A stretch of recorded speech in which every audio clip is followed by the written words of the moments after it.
warahmatullahi wabarakatuh. Apa kabar anak-anakku semua yang saleh-salehah? Sehat, tetap semangat, tetap ceria, tetap happy, tetap semangat. Walaupun kita belajar dengan cara online. Masih ingat dengan sapaan Bu Nur ya? SD Negeri Cirambo 4, smart, religius, the best.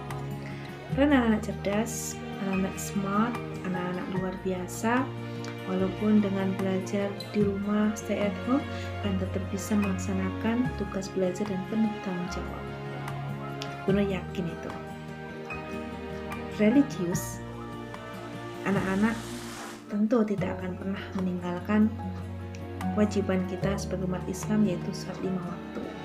Ibu yakin kalian di rumah tetap bisa menjalankan ibadah, apalagi ada ayah bunda. Setiap saat selalu mengingatkan untuk sholat 5 waktu, tidak boleh bolong. Jangan lupa tadarus Al-Qur'annya, hafalannya, jangan lupa ya, tetap dipertahankan, tetap latihan. Anak-anakku semua, kali ini saya akan berikan penjelasan tentang Luqman, kisah keturunan Luqman. Al-Luqman 17 itu isinya tentang buat kebajikan.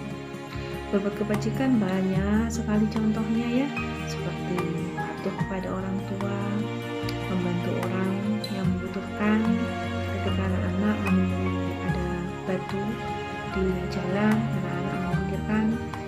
Anak-anak ketika di sekolahan masih ingat Lisa ya, lihat sampah ambil. Jadi ada jiwa sosialnya, peduli dengan lingkungan. Semoga perbuatan kebajikan yang sudah disampaikan dalam Al-Quran surat Luqman ayat 17.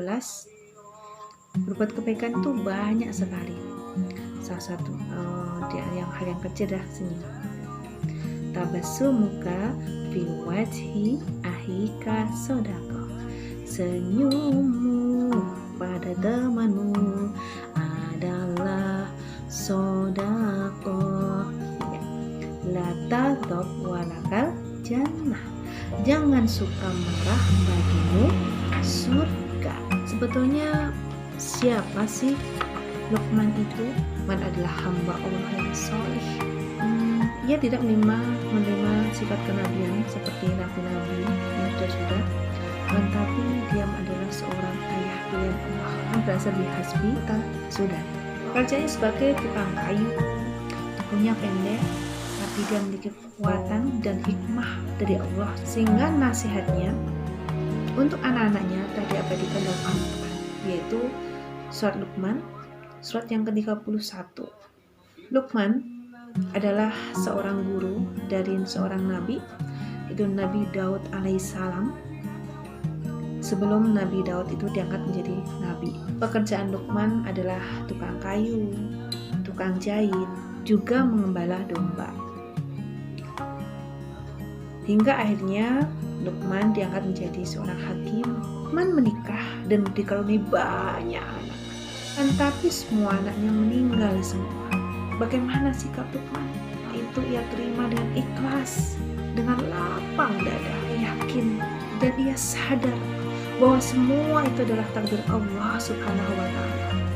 Sama ketika kita menghadapi kehidupan, ketika kita menjalani kehidupan di dunia ini, kita harus berperan sebaik mungkin, karena apa yang sudah kita lakukan adalah dari skenario Allah Subhanahu wa Ta'ala.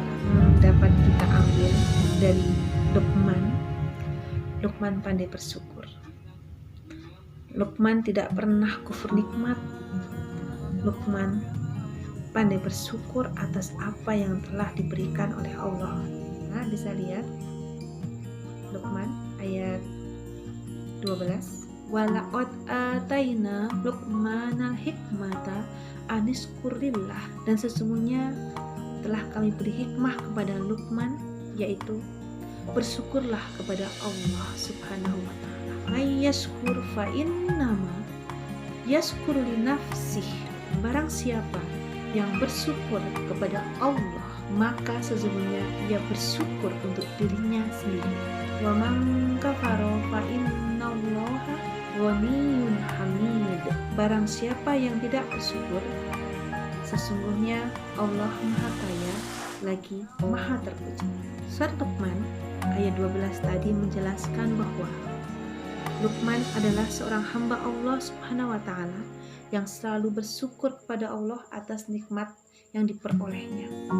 Apapun yang kita peroleh saat ini, berapapun rezeki yang kita peroleh saat ini, maka kita harus bersyukur kepada Allah.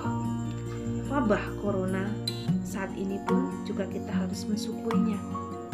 Karena dengan adanya wabah corona, banyak sekali hikmah yang kita dapatkan.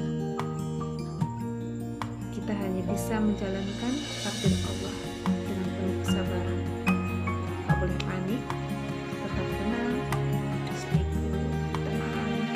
Aku adalah berterima kasih kepada Allah Subhanahu wa taala atas segala nikmat yang diberikannya kepada kita semua. Itu yang sempurna, dapat melihat, dapat mendengar, dapat berbicara, dapat berjalan, meraba, dan merasa, dapat makan, tidak dapat minum, memiliki tempat tinggal, mempunyai pakaian, dapat belajar walaupun saat ini belajarnya tetap di rumah saja, serta memiliki iman Islam. Itu sungguh kenikmatan yang luar biasa yang harus kita syukuri bersama-sama.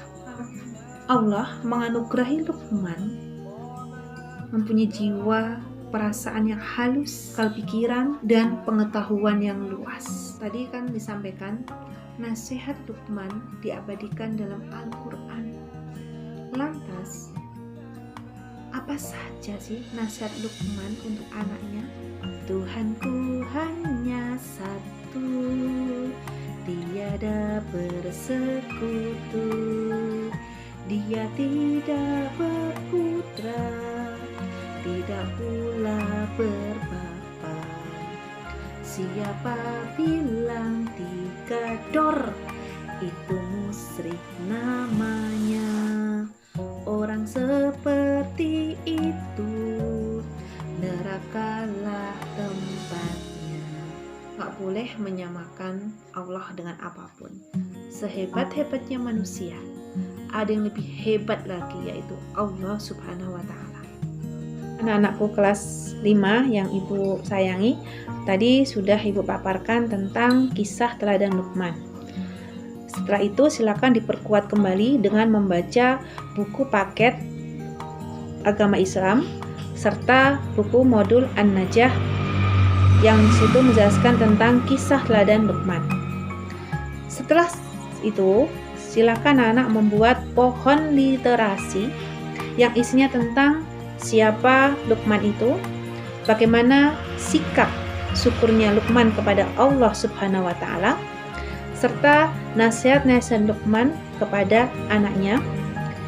Kemudian jangan lupa ditulis dalil Al-Qur'annya yang memperkuat nasihat Luqman tersebut, serta berilah contoh perbuatan dalam kehidupan sehari-hari yang menjelaskan tentang nasihat Luqman kepada anaknya. Setelah selesai, anak-anak nanti difoto ya hasilnya pohon literasinya. Pohon literasinya contohnya seperti ini atau seperti itu. Seperti itu, contoh pohon literasi bisa browsing di internet. Terima kasih atas perhatiannya. Mohon maaf atas segala hilaf. Billahi taufiq wal hidayah. Wassalamualaikum warahmatullahi wabarakatuh.